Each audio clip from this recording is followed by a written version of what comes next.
так порадили ми. А зараз прийшов час подарунки давати присплати. Ви подрихтували цілу їх.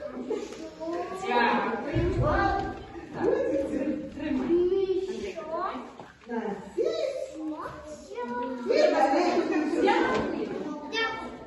Добре, ми поки не давали.